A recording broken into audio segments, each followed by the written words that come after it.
مغاربه. انا كنشدكم لان احنا خرجنا من اجل الحقوق ديالنا، ما خرجناش من اجل الفتنه.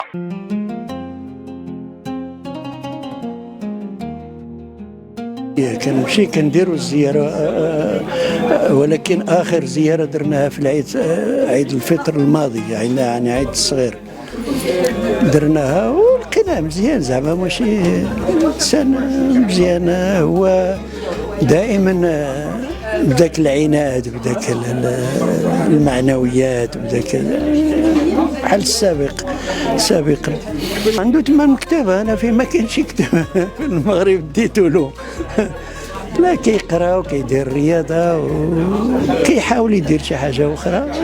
على اي حال السجن كيبقى سجن، هذا هو السجن. الانسان مسلوب الحريه، ما عندك ما دير.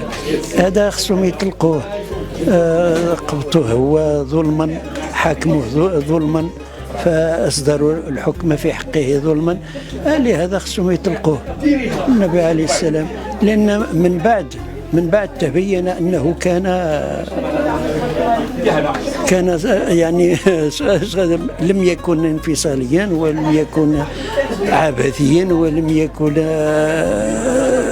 يعني انسان طالب بشيئين: جامعة لأبناء المنطقة والمستشفى لمعالجة السرطان، لأنه المنطقة كلها مريضة بالسرطان. أنا من العائلة ديالي 18 ديال الناس اللي ماتوا من السرطان.